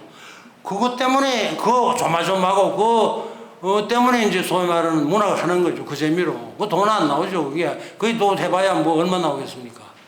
그거 비하면 뭐 미술 같은 건 요새 뭐 웬만큼 황칠만 해도 1억씩 2억씩 되면 10억도 받고 하는데 말이죠. 근데 제일 가난한 거 제일 머리는 썩이면서 머리는 팍팍 썩이면서 돈은 제일 적고 하니까 제일 이게 엉터리 문학이죠. 그나마도 이게 대구문학관 같은 데서 강당 빌리가 이런 말이라도 하지. 이게 사실상 이게 할 짓이 아니죠, 이게. 미술이나 음악에 비하면 이게 우습죠. 그러나 그 말인 자체가 지금 우리가 진실, 사실을 캐내기 위한 어떤 최소한의 우리의 노력이죠. 인간으로서 그것까지 안 하면 뭐예요? 할 일도 없잖아요. 싱싱하게 밥 먹고 난 뒤 이 일도 안 하면 말이죠. 이 일 자체를 게을리 하면은 그건 무식한 사람으로 살아가는 거고, 그 문학을 모르는 무식한 사람은 살아가는 거고. 근데 이제 문학도 여러 가지 그레이드가 쫙 있어. 통속 소설부터 이제 진지한 소설까지. 세칭 순수 소설이라 그러죠. 순수시, 순수 소설, 순수 문학 같은 게 있는데 그 정도 높은 대로 점점 가서 이제 그 우리가 진실 혹은 진리까지는 뭐 없겠지만은 그 진실에 다가가려고 우리 하는 거죠. 우리가 잘 몰랐던 거, 미심쩍었던 그 사실 자체를 조금 더 진실에 가깝게 이게 진실이 다가갈 거 아닐까. 좋은 시 한 편 읽으면 우리가 그 진실, 야 이거는 분명하게 사실보다는 좀 달라. 사실은 우리가 육안으로 당면한 이 앞에 있는 거 보는 건데 그보다 우리가 그 뒤에 숨어 있는 진실을 우리가 분명히 보는 게 있다. 좋은 시 보면 여러분 그거 느끼는 그것까지 이제 그런 걸 다가가기 위해서 이제 문학 교육도 시키고 뭐 이제 이런 어떤 강연도 하는데 어떻든 그렇단 말이죠. 뭐 대충 이야기가 돼서라 생각하고 그 마지막에 보면은 이 소위 말하는 작품이 발표되고 난 뒤에 이 독자 반응 뭐 이런 거를 많이 하는데 아주 불행하게도 저는 뭐 작품 발표해가지고 뭐 독자들의 그 반응이 내가 워낙 뭐 엄숙주의에 빠져 있는 사람이고 그놈에서 그런지 독자가 누가 뭐 이야기하는 거 뭐 별로 없었는데 근데 이 작품은 꽤 서늘한 사랑 이야기를 했는지 독자 반응이 웬 친구가 뭐 자기 소개는 별로 안 하고 난 뒤에 영화를 만들었으면 어떻겠냐 이러더라고요. 나는 속으로는 귀가 번쩍 뛰면서도 이게 무슨 이 회개한 소리냐, 그게 뭐 되겠냐. 그건 내가 한마디로 그랬어요. 나는 한국 영화도 잘 안 보고 재미도 없고 감독이나 배우들이 워낙 과장도 심하고 무식해가지고 한국 영화 너무 재미없더라고. 그러니까 이게 완전히 뭘 주려고 그러는데 그걸 탈취 뿌리고 뺏어 뿌리고 침 뱉어 보니까 이 말이 안 되죠. 그래 우물쭈물 하더니 전화 끊고는 연락이 없더라고요. 지는 내가 거절했는 걸 알고 있는데 나는 사실 코실라고 빨리 내가 제작비라도 이래가 몇백만 원 받을 꿈이 태산 같은데 말이 없다가. 근데 이 알고 보면 그런 실없는 헛소리 하는 친구들이 예상외로 많아요.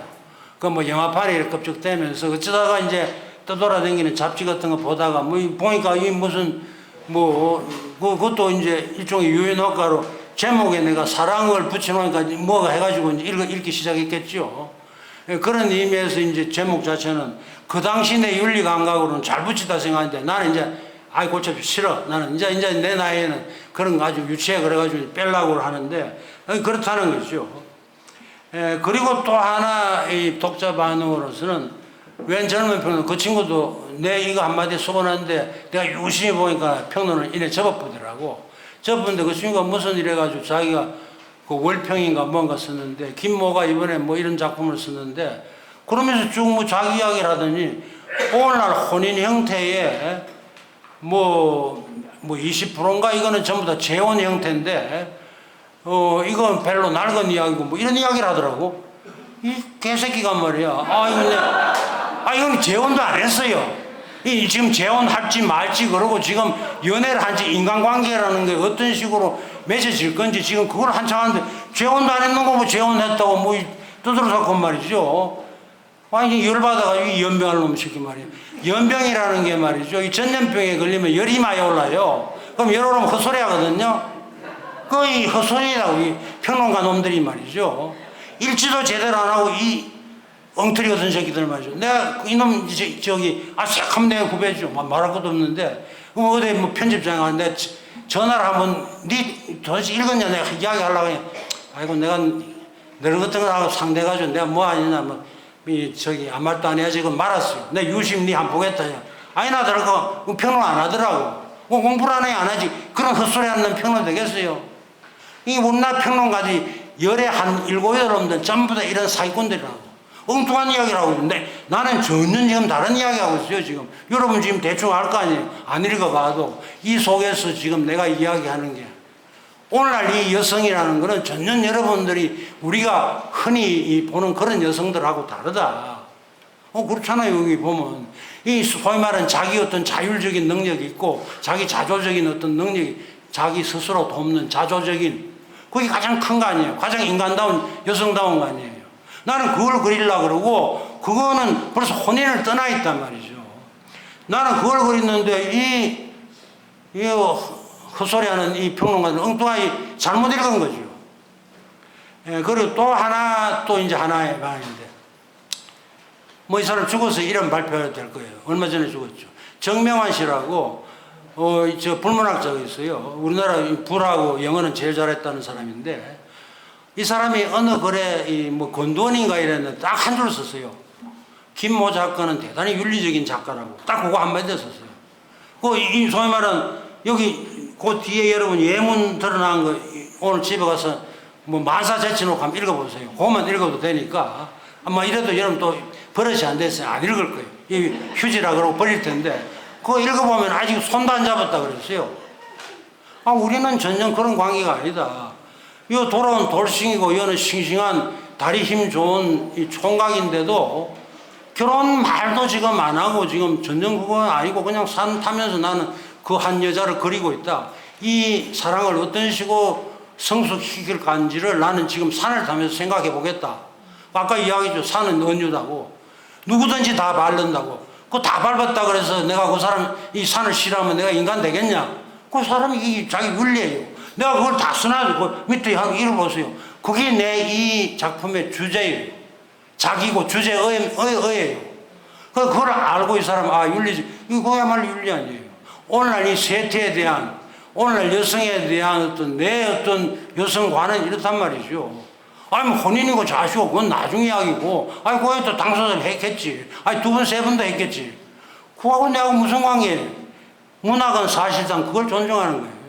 그거 안 되고 그냥 껄렁껄렁하게 이래가지고 뭐 건달들처럼 머리에 왔다 갔다 하고 그런 소설 쓸 밖에 모르고 통속 소설이 대부분 그런 소설인데 우리 그대로 다 뺏기죠. 80%를 다 그런 식으로 뺏기죠. 나는 그에 조금 이제 반기를 들은 건데 뭐 특별한 것도 아니에요. 이런 것도 흔히 많이 있을 수 있겠죠. 이런 거 이제 고급스럽게 많이 그런 뭐 좋은 이제 외국 영화도 들어있긴 하겠는데 나는 뭐 그건 관계도 없이 우리 현실에는 이게 내 눈에 본 그 당대 1996년 그 당시의 어떤 현실의 한 부분이 아닌가. 쉽게 말하면 부분적인 어떤 진실 정도 되겠죠. 부분적인 사실을 넘어가서 약간 오늘날 여성을 대하는 어떤 태도에 우리가 늘 가지고 있는 여성관에 대한 요즘 말 쉽게 말 페미니즘이죠. 그에 대한 어떤 접근이 되지 않을까. 나는 그 진실하고 내가 감히 뜯을 수도 없는데 사실 중에 하나인데 부분적인 사실이겠죠. 혹은 대표적인 이제 일종의 사실이라든지 뭐 그래서 그런 식으로 이제 이야기를 할 수 있겠죠. 물론 미완성의 이제 진실쯤 되겠는데 내 어떤 주제는 대충 이제 그런 건데 근데 뭐 시간이 이래가지고 내가 더 이상 이야기도 못하게 되는데 거기 대충 내가 뭐 써놨는데 여러분 집에 가서 뭐 또 시간은 지키는 게 그거 하니까 이 정도 대충 끝내도록 하겠습니다. 원래 이제 이 강의라는 게 글하고 달리 조리를 세울 수 없어요. 이 말에 저 말을 할 수 하는데 그래서 이제 이 주제도 좀 메모를 하고 했지만은 너무 두서없이 내 혼자 떠들어가지고 대단히 죄송합니다. 여러분 잘 소화를 잘 시켜주세요. 예.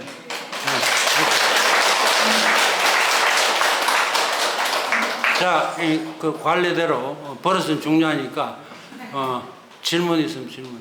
네, 질문 받겠습니다. 손 들고 얘기해 주시면 마이크 드리겠습니다.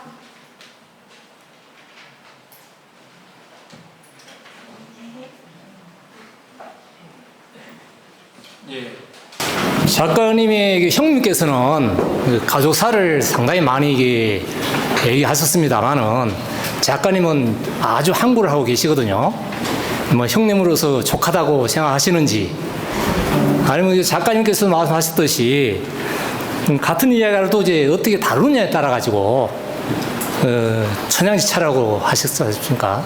그래서 작가님만의 어떤 그 가족사에 대한 그런 작품을 구상하지 전혀 않고 계시는지 궁금합니다. 아주. 예, 아주 요긴한 질문인데 우리나라 문단에 자매 작가는 있어요. 그런데 형제 작가는 뭐 좀 있기는 한두 사람이 있었는데 하나는 시 쓰고 뭐 소설 쓰고 이런 사람도 있고 했는데 뭐 그렇게 하다가 전부 다 도중하차하고 없고 해가지고 뭐 다 요행인지 어떤지 여러 사람 도움 덕분으로 우리 형제가 나름대로 한국문단에서 그래도 이름은 이래 좀 난 그런 데인데 그런 질문을 참 많이 받아요. 뭐 이런 하면 꼭 그냥 왜 형은 그렇게 많이 그냥 그 아버지 이야기 엄마 이야기 많은데 왜 당신은 그걸 이야기 안 하냐 그러는데 나는 우리 아버지를 잘 몰라요. 3살 때 이 월북했기 때문에 전혀 상이 없어. 사진 몇 장 남아 있는 거로 유추해 가지고 뭘 알고 있는데 이건 우리 형은 뭐 우리 그 아버지를 워낙 잘 아니까 뭐 자기 아는 걸 그것도 쓸 수밖에 없죠. 그래서 그러고 있는 데다가 난 데뷔하고 난데 형이 저런 식으로 우리 가족사 이야기를 어머니 이야기도 계속 쓰고 이제 아버지 이야기도 계속 쓰고 하니까 그 밑에서 단련도 많이 받고 이런 식으로 하니까 그러니까 형이 저런 식으로 하는데 나는 안 하겠다. 막 일종의 맹세랄까. 그것도 우선 내가 잘 모르기도 하고. 근데 이제 나이도 나도 이제 이런 식으로 70이 넘고 이래 하니까 아버지는 전혀 모르니까 뭐 이야기도 할 것도 없고 뭐 모르니까 못 하는 거죠. 뭐 재주도 전혀 없고 뭐 그러고 뭐 우리 집에 아버지 남은 흔적이 거의 하나도 없으니까 뭐 책이라도 남아있다든지 뭐 아니면 옷이라도 뭐 모자라도 남아있다 하면 근데 그것도 없어가지고 했는데다가 모친은 나는 우리 엄마는 내 어떤 외모는 뭐 친탁을 했다 하지만 내 그 여기 꺼죽마 그렇지 그 심성이나 모든 어떤 내 버릇이랄지 일상은 우리 엄마 그대로 뺏긴 것 같아요. 내가 너무 이거 해가서 나는 엄마도 싫고 우리 엄마가 너무 그냥 이 청결주의랄까 뭐 완벽주의랄까 뭐 일에 미치는 여자랄까 아주 지독한 그 사람이었는데 내일 할 일 생각하면서 밤에 밤 앉아가 뒤척거리는 거 뭐 그런 것도 많이 보면서 컸고 그러고 아주 그냥 무식함에도 불구하고 오로지 그냥 근검전략 안 쓰고 그냥 잠시도 안 쉬고 그냥 일하고 뭐 그런 식으로 산 거를 워낙 많이 받은 그걸 그대로 뭐 유전인자전 받아서 나도 그게 막 징글징글할 정도로 내 어떤 성격이 싫어요. 근데 우리 엄마 그대로 뺏겨서 어떡하겠어요. 근데 그에 대한 어떤 모친에 대한 우리 엄마에 대한 어떤 그리움은 뭐 나이 먹을수록 점점 심해가고 그에 대해서 이제 반대급부로 아버지에 대한 뭐 원한이랄까 우리 엄마를 저런 식으로 고생시킨 그 무책임하게 아무리 그 뭐 이념 사상 좋다 하지만은 그 젊은 때 30대 과부대 만들어 저런 식으로 자기 혼자 갔는데 난 원한 같은 거 내가 그 반려동물을 굉장히 싫어하거든요. 그 개나 고양이하고 내가 눈을 못 맞춰요. 엘리베이터에서 뭐 이래 하면 나는 외면한다든지 나오면은 나는 피해 뿌리고 먼저 가시든지 나는 그거 하라고 나는 할 정도로 내 눈을 못 맞춰. 이게 심리학에 나오는 유명한 이야기예요. 아버지에 대한 원한이 있는 사람은 동물을 싫어한다는 뭐 그거 저기 학설이 있어요. 맞는지 안 맞는지 그 학설이 일반화시키기에는 곤란하겠지만 내한테는 맞아요. 맞는 것 같아요. 그러고 우리 엄마가 그 개에 대해서 아주 그냥 모질게 당하는 걸 많이 보고 이래가지고 해가지고 그 트라우마 요즘 말로 하면 외상이 심해가지고 내가 개를 보면은 아주 겁이 많이 돼요. 그걸 많이 되고 눈도 못 맞추고 하는 그런 거 보면 아버지에 대한 원한 그리고 모친에 대한 지나친 근데 모친은 아까 이야기했던 너무나 도덕적인 사람이라서 뭐 정이고 바른 거 옳고 그런 게 워낙 정하고 건강 전략하고 막 이런 게 분명한 사람이라서 이거 그야말로 저기 소설감이 안 되죠. 내 생각은 그렇단 말이죠. 뭐 그런 어떤 분별은 이론적으로 이야기해서 그렇고 지금 방금에는 그런 것 때문에 그 우리 가족사는 뭐 형이 다 썼으니까 나는 이때까지 잘 안 썼고 뭐 잠시 뭐 어디 나오는데 그것도 충분히 다 녹여내 가지고 우리 소설이라는 게 자기 자신을 그리는 거 아니죠. 내가 소설 속에 곳곳에 많이 퍼져 있듯이 요소로 많이 퍼져 있듯이 내 성격이 많이 들어가 있을까요? 소수라는 게 다 그런 거죠. 그런 식으로 이 퍼져 있는 거 봐. 노골적으로 그런 식으로 가족사를 송두리째 드러낸 거는 뭐 우리 형이 다 했으니까 나는 안 하려고. 나는 그 배경이 대충 그렇습니다. 그러니까 이해해 주시고 앞으로도 기대 안 하는 게 좋고. 네, 강연 시간이 다 돼서